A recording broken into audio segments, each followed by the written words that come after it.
Hello, comic book fans. Today I have Green Lantern, the Silver Age Omnibus Volume 1, and this book is absolutely massive. It feels like a phone book. I mean, look how thick it is. It's huge. And this book contains Emerald Crusader's Tales 22 to 24 and Green Lantern 1 to 35, basically collecting all the original run of Green Lantern. Inside the dust jacket here, it's just nothing exciting. You can see there it just says Green Lantern, the Silver Age Omnibus Volume 1. It says the same thing on the side, and the back of it is just plain black. Nothing exciting. Now, as I've said in many other videos before, I haven't actually read much DC stuff. Growing up, I never read really anything outside of Batman. Batman was what I read the most because I actually liked Batman as a kid. I mean, who doesn't? And I have some odd Superman stuff. But outside of that, I really had very little exposure to DC characters. I mostly grew up on Marvel stuff. So reading up on DC recently has been a lot of fun. And one of the characters I've been definitely more interested in is Green Lantern. Now, I guess my first exposure to Green Lantern would have been the Justice League cartoon, but that was Jon Stewart. I still love that Green Lantern in that cartoon. It's fantastic. But more recently, I watched the Green Lantern animated movies, and those are great. Live action movie, not so much. But anyways, that's where I kind of like really started to develop a kind of a like for this character. I was like, this is really cool, this big sci-fi world. I love the lore of the Green Lantern. I thought it was really cool. And then I bought the DC Universe Rebirth Omnibus. And the Green Lantern stuff was actually kind of some of my favorite stuff out of that book. And I was like, I should actually read some Green Lantern. I've been really liking what I see from this character. So I hopped onto Amazon, typed in Green Lantern Omnibus just to see what would pop up, and this popped up. So I was just like, well, if I'm going to get into a character, why not start from the beginning? So I haven't even read any of this. So I was just going to flip through it for the first time in this video and just kind of give it a look. The actual quality of the book is fantastic. It's exactly the same as the DC Golden Age omnibuses. I have Superman Volume 1 and 2 of those, and Batman Volume 1 and 2 of those. One of these days I'll flip through those because they're a lot of fun too, those books. And it just gives you a little intro into how Green Lantern came to be at the beginning here. And then there's the very first appearance of Green Lantern, or the cover of the very first appearance. There he is as the test pilot. I'm very like that terrible movie. It's very similar to the beginning. You got the pink or purple headed alien lantern that lands on Earth and passes off the torch to Hal Jordan. Very cool.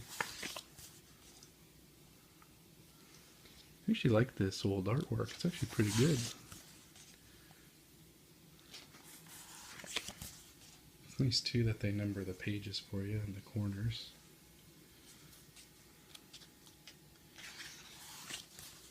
I'm a big fan of sci-fi, like especially like stuff out in space. So like, I grew up on Star Trek, love Star Trek, love Star Wars for the more like sci-fi, or I guess it's more fantasy. Definitely more fantasy, but fantasy sci-fi, I love that too. Guardians of the Galaxy has been fun for me to read. But this is just, I've been really liking Green Lantern, doing a lot of research on them, so I've been super excited to get into this book and just kind of like read up on the history of the Green Lantern. I love some of this old school sci-fi aliens. That's really cool. So I don't really know much of anything of Green Lantern's enemies, aside from like what you've seen in the animated stuff. And I know that the Yellow Lantern. Oh God, I'm forgetting his name. Sorry to all you DC fans, but what's the guy's name that I'm sure someone will say maybe in the comments section. Celestro, is that his name? I hope I got that right. The guy who becomes gets the yellow ring. I don't know if he makes an appearance in these original issues.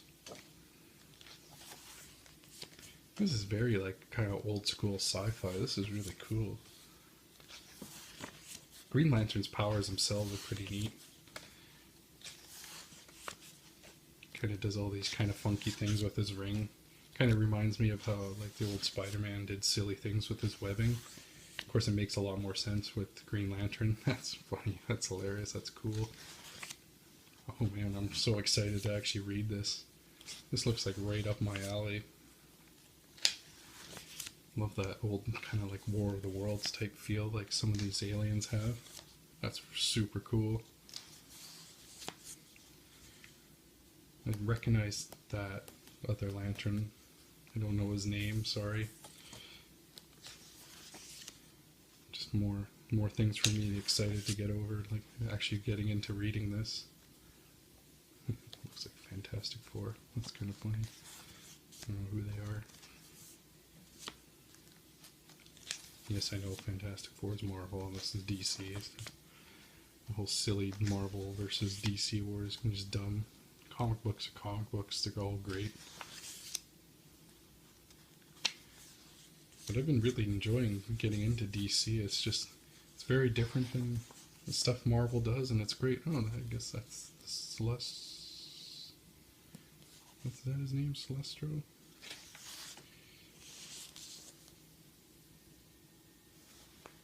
Oh, Sinestro, sorry. I kept saying Celestro. It's Sinestro. That's who it is. Okay, now that's about, yeah, that's like the only Green Lantern enemy I actually kind of know. Sinestro's, okay, so he is in these original books. That's cool. My apologies to all the hardcore Green Lantern fans out there.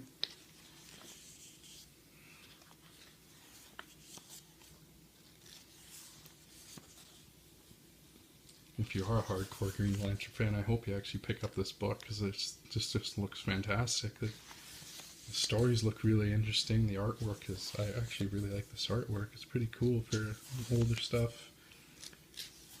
Just very, like I've said before, very retro, like sci-fi feel to it, which is just awesome. And there's the Flash. I don't know if there's any other Justice League stuff in here. That'd be kind of cool. There is a Justice League Silver Age omnibus. I should probably pick that up.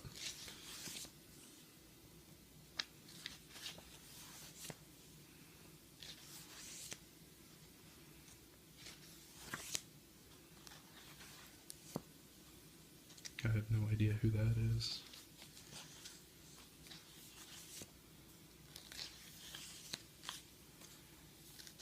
I would have liked to pick up the Silver Age omnibus for the Flash, but you can't get Volume 1 in this big hardcover format anymore. I've seen Volume 2, so hopefully they offer a reprinting, because that's another one I wouldn't mind reading.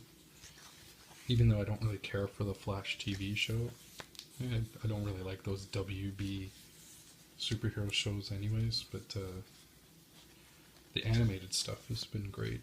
The animated movies for DC. Been watching a lot of those, and those have been a treat.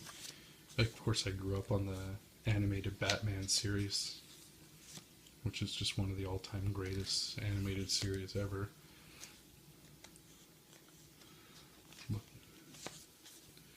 of course, every looks like you do, between every issue you do get, of course you get the covers, which is great. It's nice seeing the old covers. And Green Lantern versus dinosaurs. I would have absolutely loved that as a kid. I was obsessed with dinosaurs as a kid. Oh, that's cool. I love this all this sci-fi alien stuff in here. That's just fantastic. This is going to be so much fun to read. I know I've said that like 10 times already, but that's awesome.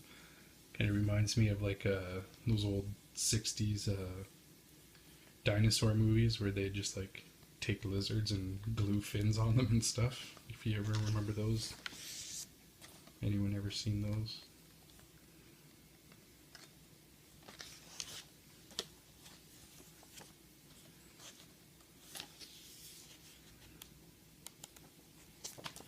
And that's the book there. I mean, and then there's an afterward thing that gives you more info on the Green Lantern there. Something a little extra to read, which is nice. Other than that, it's not too much. It gives you some biographies on the creators of Green Lantern, the artists. And then there, some other Silver Age omnibuses coming up. But yeah, that's it. I cannot wait to read this. That looks like a lot of fun to read. I hope if anyone wants to give me any suggestions on any other Green Lantern stuff to pick up once I'm done this, I'd love to hear about it in the comments section, because I've been really enjoying what I've seen so far from Green Lantern, and I absolutely can't wait to read this. So thanks for watching my video, everyone.